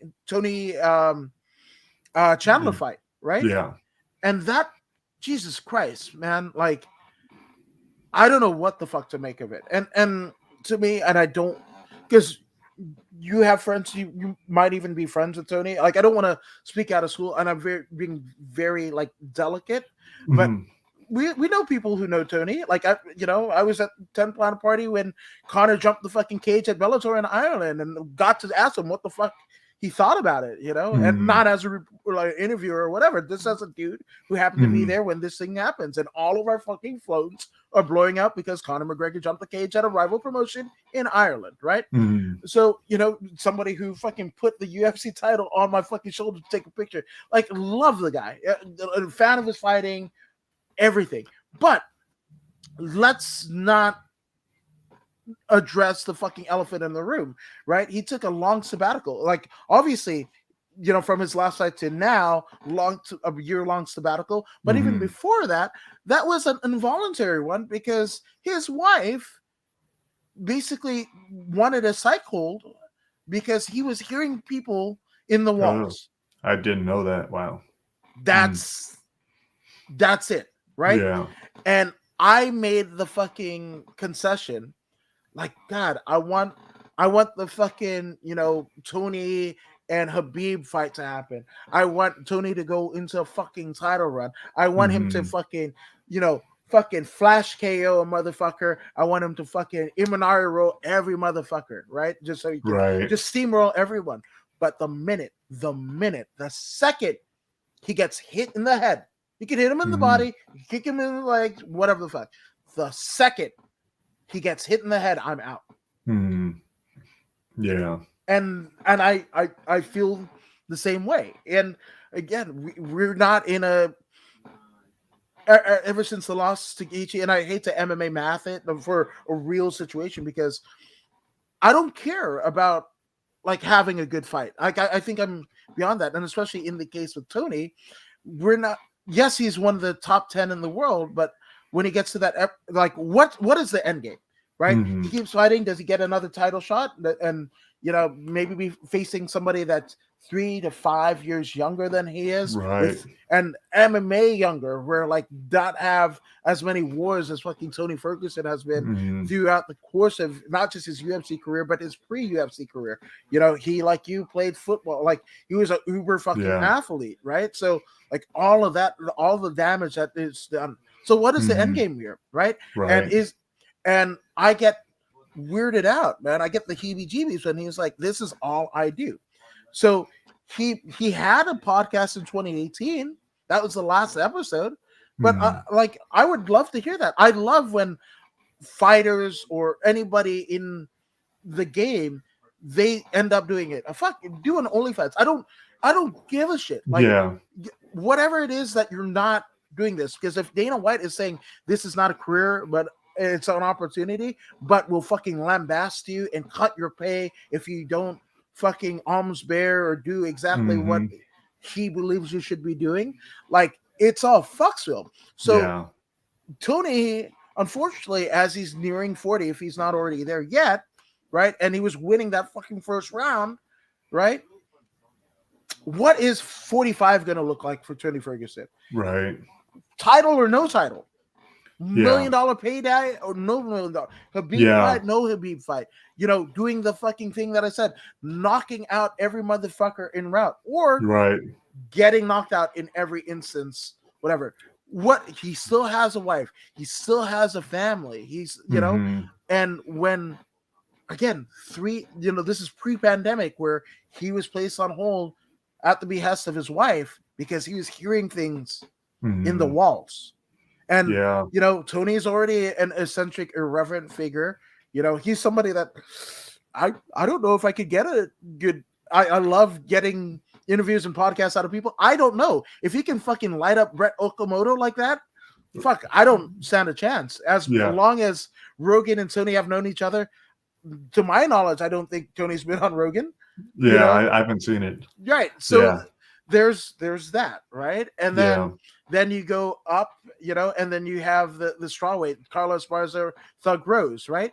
And it might have not been a fucking barn burner, but for both athletes and both people's brains, it was a lot more kind than the fucking previous Chandler Gaethje. Chandler Tony fight, right? Yeah. And then we have Oliveira and Gaethje. Oliveira already fucking missing weight.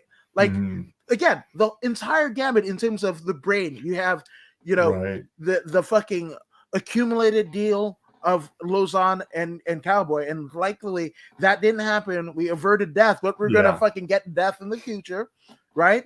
Then you had fucking Tony, like his face got rearranged. My God, like it was, and not just that he got knocked out, but in the manner of which is fucking dead dick in the dirt. Yeah. Like That was what brutal. the fuck? Then you have Carla and Rose, Mhm. and that's probably the least taxing. And I could be Yeah. fucking wrong, but the least taxing on the The fucking brain. brain, Yeah. right? And then you got Oliveira fucking separating Gaethje from, nearly separating Gaethje from consciousness after a fucking firefight. So it is literally everything. Like a fucking neurologist is just going, what the fuck? Your thoughts? Yeah. No, I think you're right. It's yeah, it's hard. And I love Lozon. He's one of the coolest interviews I had early on. That was on my very first trip of Unlocking the Cage. If it wasn't for him and his gym, I probably wouldn't have done the project. You know, I did talk to him, and this is like shit 8-10 years ago, and I talked to him about if he was worried about damage, and I think he'd already had some pretty intense fights then. But he's like, dude, he's like, there's some fights where I don't take any hits. Like, it is like, he's like, I've had some fights where like 1 or 2 hits, that's all I take. And he doesn't take a lot elsewhere. But in my mind, like I'm seeing him versus, was it Miller, you know, where they just had the blood fest, and, you know, he's had some brutal fights. Hopefully it's nothing. And at that point, fuck, it would be so hard. It would be so hard for any of these guys to stop. Especially because I have, and you do too, so many friends. How many people have you seen that were like, maybe they make it to the UFC, they lose a fight, they get kicked out, they go to the next thing, then they have a couple more fights, and then, you know, they know it's time to quit. They know it's probably the right decision, but how do you? You've already put in so much time, you put in so much effort. In your head, you're like, well, I already fucked my brain. You know, most fighters are nihilistic. There's like whatever, like all I'm going to worry about is now and today and providing. And if I got to pay the price down the road, that's what it will be. You know, so it's incredibly hard for asking anyone like that to stop, and especially if it's for something that they can't see.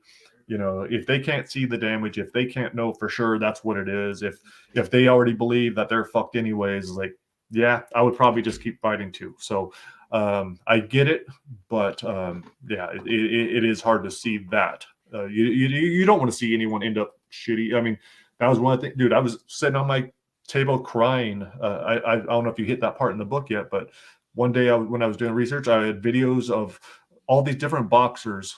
You know, they used to be successful boxers, and now they're in wheelchairs. Now they can't do shit. Now their family's willing them everywhere. And that hit me hard. I talked to a guy that I used to spar with all the time, and I actually boxed against him in a fight. And we were friends, but like he could barely, you know, his words were all slurred. I could barely understand him. He just fucked his brain. There's really no hope for him. Like maybe he could recover some of it, but I doubt it. He didn't have the financial means to.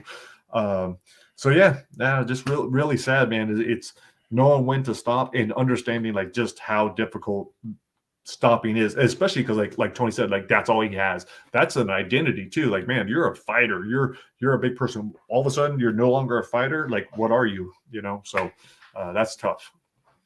And it's wild, right? Because like having in the recent memory, you know, finish Joe Rogan's podcast with BJ Penn, and BJ's running for governor of Hawaii.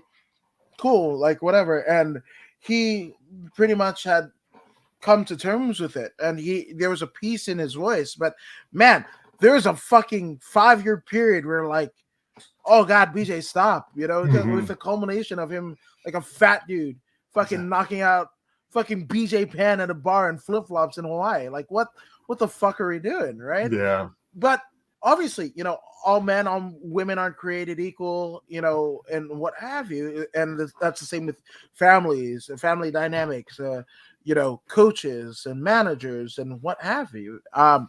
Like who makes the call? Because if the fighter, for better or for worse, they're not making it themselves, right? Yeah. So who makes the call? You have to, and that's very important. You have to have a coach that you trust. You have to have a manager that you trust that's not going to just use you like a piece of meat. Luckily, when I was boxing, dude, I was a terrible boxer. I went in with no amateur experience, went pro, just got destroyed in Vegas. But it was after my 5th fight, I got knocked out. And my coaches had to talk with me like, look, man, you're a smart guy, but this isn't for you. You probably should. And then I went back into MMA instead of just completely stopping. Yeah, it wasn't until I had a really bad the fight where I lost the weight and I got knocked out in Florida. That one scared me because I lost like 15 minutes of time. I saw the punch coming. Next thing I know, I'm in the locker room talking to my team. And even though I hadn't been knocked unconscious, I was conscious the whole time. I don't remember any of it. So that was enough to scare me to get the CT scan and all that and to say, okay, I'm not going to fight again. But yeah, that's tough. So you definitely need to have a coach. You need to have a team. You need to have an agreement. Like Tony should have an agreement with his wife on, okay, this is what our plan is. This is when you're stopping. If I see this, if this happens, then okay, the career's over. It's not worth it. Let's figure something else out. So I want to pose a scenario to you. All right. And there's no right or wrong answer. And this is not this is, we're not holding your feet to the fire and everything. And this is not gospel, but let's just pose a scenario to you. All right. The fighter is looking for guidance of the coach. Right. And in the speech, the fighter slurring their words. Mm-hmm. The coach responds, slurring his or her words. Mm-hmm. The significant other is over there scared because the outbursts of said fighter, their spouse, have already occurred. Yeah. The kids, whatever. The community around very much feeds into the fighter's ideology of you're the hero. What else? We live vicariously through you. I'm at my fucking shit 9 to 5 where I'm working in the coal mines or whatever the fuck, But when I see you, I have hope for my life and my family's life and the generation that we are going to get out. What happens there? Yeah. Yeah, no, that's it's sad. The fighter continues to fight. And they'll probably just keep on going until something bad happens, until they're cut, until they don't have until that choice is made for them, probably. Because that'd be tough. One of my favorite decisions was Alan Jabon. Him stopping and just like that, I thought was amazing. I was like, what a good decision. He was one of my favorite fighters to watch. So impressed with him. Intelligent guy, so much potential. A lot of fighters, feel like they can't do anything else. Luckily, Alan was able to. But I just wish I would see more stuff like that where guys are going out early. Like, okay, I did what I wanted to. I'm done. Now I'm going to go and I'm going to do something else. Yeah, and that he's a bit of an anomaly himself, right? Because he was already doing guest model work, before he arrives at MMA pretty late in the game, like early to mid 30s, maybe, right? Or late 20s for sure, right? And does it, but in the same vein, right? As he's fighting, he's doing commentary. He has a pod. Well, I'm not sure, but he was doing definitely guest spots on podcasts. If he wasn't already doing his own, like he did Donna and Becky's. He might. Did he? Has he done yours? I never talked to him. He doesn't like me. No. Okay. No. But I've had a chance to train with him, and but he was always. You would always see him doing stuff. He was doing stuff outside of fighting and taking advantage of it, building up his own name. Yeah, and that's what like I said, we say it in jest, like Instagram and TikTok following. I mean, to me, when that whole Logan or I can't even tell the Paul brothers. I don't know Jake Paul from Logan Paul. They look the fucking same to me, and that's nothing against them. Yeah. But when one of them fought the other YouTube KSI person at the Staples Center and sold out the Staples Center. Now, mind you, and you have to have an asterisk here. Yeah, it was like fucking $20 seats and shit like that, and you're gonna get other fucking TikTok, Instagram influencers to show up at the fucking fight, Bieber or whoever the fuck, right?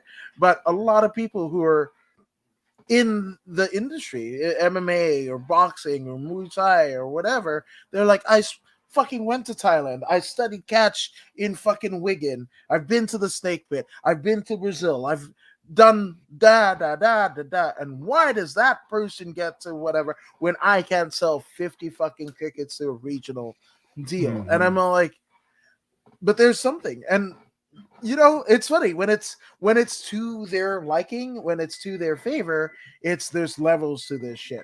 Every time a fucking dumbass whatever casual whatever steps into a fucking gym and that fighter beats the shit out of that filthy casual, there's levels to this shit. Like that's it. But it gets taken out of context when it comes to promoting yourself. There's a stigma. I don't like. The wildest thing for me as an interviewer, where like, hey, promote your social media. I don't have social media. I only have Instagram. I don't fuck with TikTok or YouTube or whatever.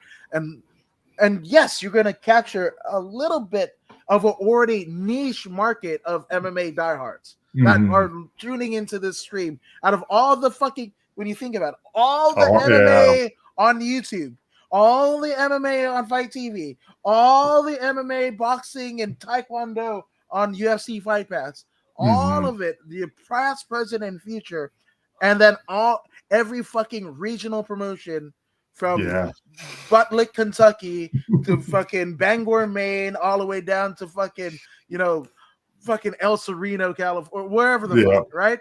And you're competing against that. Right, and all you want to say is, "I'm gonna beat that motherfucker's ass," and I don't have any of the shit. So to me, I'm all like, "Listen, motherfucker, like, yes, this could be. Let's just say your career ends up here. This is the end, right? And you have this one bit of glory. You knocked the motherfucker out. You actually did what you said you were gonna do, right? And how do you capitalize on it? What are you saying? What are you doing? Right now, you said you don't have Facebook. You might not, but there's almost a billion people on fucking Facebook. You don't have TikTok. There's a billion fucking motherfuckers on there. You don't have Twitter. You don't have YouTube. Right? There's millions, and a lot of times those don't connect. Right? The YouTube people aren't the Facebook people, or the Facebook people aren't the TikTok people, or the Instagram people aren't the Snapchat people, or whatever the fuck, right? But for this one fucking monicum of time, you have their attention, albeit for 7 seconds, and you're telling them they're stupid and you're better because you don't have the fucking thing that they have. And guess what you did? That seemingly wide window, fucking right there, and you fucking this, right? That's one thing that's why I kind of float in and out of fucking pro wrestling and MMA. You don't have to tell a pro wrestler to fucking get a damn t-shirt store or go on Fiverr for t-shirt designs. You don't have to tell them to be on every social media. You don't have to tell them to fucking, be at every show, whether you're booked or not. You don't have to tell them to get more training. You don't have to tell them to travel the fucking world to apply their craft. You don't have to tell them whatever the fuck. Like, they just know that this is what there's the Young Bucks, man. The Young Bucks, out of Rancho Cucamonga, which has never been a hotbed for pro wrestling or anything, outside of maybe millennia, right? And they fucking made it to an extent where the WWE is entertaining Hot Topic at WrestleMania. Literally fucking pulled out the red carpet for Hot Topic to hopefully get WWE wears into the worldwide brand of Hot Topic, right? That's cool. And they're like, oh, this is this licensing. Here's Randy Orton. Here's Undertaker. Here's this and whatever. And the Hot Topic execs, after all this, is like, so where are those Bullet Club shirts? And they have to sheepishly admit, that's not ours. That's fucking New Japan. That's whatever. And those guys, the Young Bucks, Cody, for that time period of 2016, 2017, they were actually making more in merch and to the tune of 6 figures and higher in merch than actually fucking wrestling. To the extent there's a second promotion, the first promotion since WCW folded in early 2000s that is actually on Turner Broadcasting. The same Turner Broadcasting that says, hey, we don't want wrestling on our fucking television network. Right? And now, fucking 20 years removed, we get it again. Right? But again, MMA fighters are just like, or that's fake, or whatever. But in the locker rooms, the MMA fighters, they're talking about all of the fucking shit that they used to watch in wrestling. They actually ended up doing jiu-jitsu or wrestling because they thought they were going to be Macho Man Randy Savage, right? You get the pro wrestlers that are like, oh, fuck, I saw Chuck Liddell and I wanted to be that and whatever the fuck, and that's what my persona is and whatever, right? But the fucking fans, the fucking MMA fans hate the pro wrestling fans, and the pro wrestling fans hate the MMA fans. I'm like, but the wrestlers, the fighters, they love each other. That's like you get fucking Daniel Cormier in the fucking nosebleeds of WrestleMania fucking losing his shit. And at the time, he was the baddest motherfucker around, losing his shit at fucking Levi Stadium because Seth Rollins fucking cashes in a Money in the Bank briefcase. Like, the fuck? That's cool. That is pretty cool. Yeah, so I'm just saying. Before we go, you've probably had some time to think about it, and obviously this is your answer now. You know, you're not married to it. 5 years from now, ask you the same question, you know, and it might be completely and utterly different. So that's there's that, because people change, opinions change, knowledge is gained, everything like that. So right now, as we sit here, May 12th, 2022, what would you like to be instituted in relation to traumatic brain injuries? You know, CTE, traumatic brain injury. Is it a one, like, kind of uniform button up all across the board through NFL, NHL, WWE, UFC, what have you? Or is it like is it, you know, more nuanced, a type of deal in relation to what that athletic endeavor is? Good. I don't think you would need something separate. I think having one uniform one would be amazing, because honestly, it's evaluating the person's brain, whether they're evaluating it through, like Dr. Amen has his SPECT scan, which evaluates the blood flow. I think the volume of blood in the brain in all the different areas. Or there's the EEG, which is what I use for the neurofeedback, which is showing you where all the brain waves are. They could put them through the IVA-2 test, which is like testing their audio and visual, and then also having their hormones regulate, like doing the blood work through Dr. Gordon. Like, if that's what they did for all these athletes, like, that would be amazing. They would be able to see, like, okay, all their brain health is on point, or like this person needs more help, so we're going to send them here for this. You know, something like that would be amazing. I would love to see it. And honestly, one thing, just real quick before I forget, man, tell your parents about this too, because, dude, my mom, she'd been getting terrible sleep for the last 10 years or so, probably 4 hours a night. She is headed towards dementia. Her sister she's in like advanced dementia. She's been in a hospital for a long time, super sad. So my mom was for sure going to have dementia if we didn't do anything. But all she did was neurofeedback. That improved her sleep. She now sleeps 8 hours a night generally, but it's all improved. She's no longer testing for pre-dementia. We were able to avoid a terrible, terrible outcome, or at least postpone it, thanks to doing one of these things. So whether my mom didn't play sports, she probably didn't have a traumatic brain injury, or, you know, whatever the cause, but just taking a look at overall brain health, whether it's yours, your mom's, dad's, friends, fighter, not fighter, whatever it is, we can improve it. We can fix it. If we implement something for all sports, for all athletes, I think that would be amazing. I love it. And I guess, you know, having your mom have that success, you know, and I know there's, you know, without TBI or CTE and the sports that you played, we all go through bits of depression and everything like that. But do you get a little bit of solace that, you know, this is your genealogy? You had your aunt, you know, this is what's befallen of her in her quality of life, right? And then now your mom, and it's not that way. She's been able to kind of starve that kind of, card that's being dealt, in the ways that maybe, gosh, I forgot, the Parkinson's patients, Right. they do boxing and what have you, and they Mhm. get some of their faculties back. So do you have, knowing what happened with your mom and the improvements that she's seeing in her life, does that give you a bit of hope?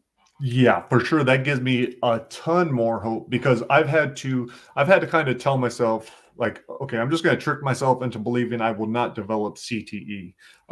Some of my doctors said I shouldn't because I cleaned up now that I'm getting quality sleep and I've removed the inflammation, my hormones should be regulated. It shouldn't occur. Like I've cleaned up the whole process.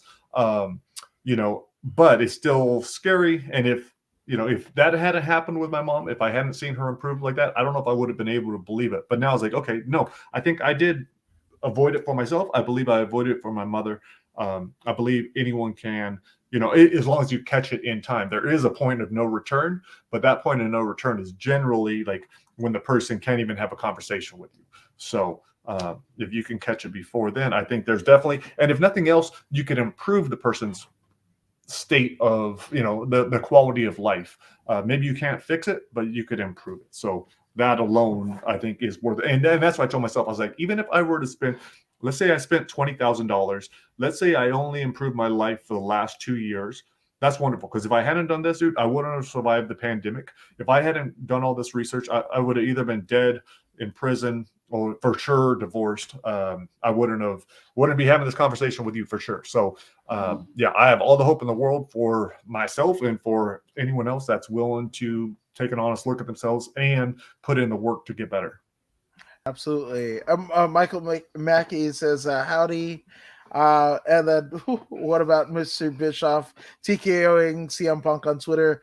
We'll talk about that at some other time. And he's from Australia, so McMack says it's not mom, it's mum. Mum. Okay. Yeah. So as a half, a half Commonwealther, I should know that, but I forget. I get indoctrinated in the American ways. But Yeah. my goodness, Mark, thank you for just being this. And I hate that all of you're finding this out because things that are affecting you, but all of the work that you're doing to improve your quality of life, the quality of life of your family, the homeostasis of your family, and the community around you.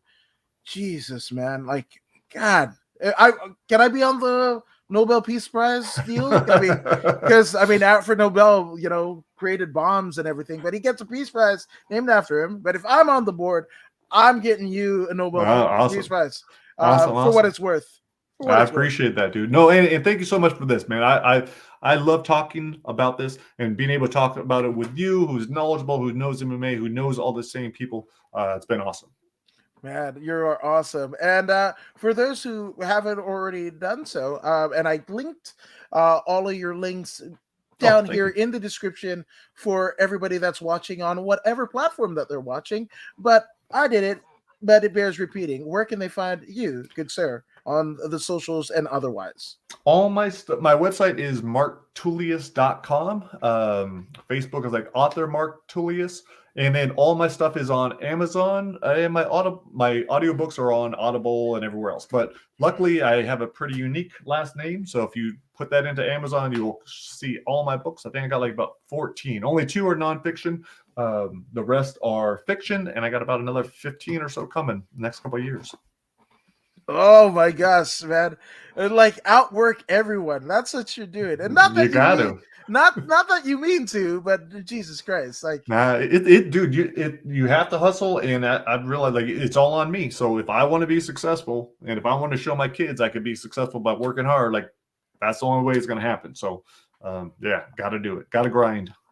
and even though he didn't like us using mom, McMack says, great show, guys. So we Thank you, appreciate thank you, you. Big Mac, and thank everyone who's chimed in the comments that are watching this right now and in the ethers and annals of YouTube history because it's there forever. Just like my one episode on your show. So That's right. just saying. But thank you guys all for watching us here at According to Woods. And if you haven't already done so, go ahead and like, share, and subscribe to the According to Woods podcast on Facebook, YouTube, Twitch, and even Twitter. I mean, Mark, you're subscribed to the podcast, aren't you? I better be. If not, I'm about to. Damn right. Damn right. Because anything less would be uncivilized. Exactly. But yeah, thank you guys for watching. If you don't believe me, you don't believe Mark, and I don't know why you wouldn't. Here's mixed martial artist and pro wrestler Zeta Zhang to help convince you. Hey, this is Zeta Zhang. Make sure you subscribe to According to Woods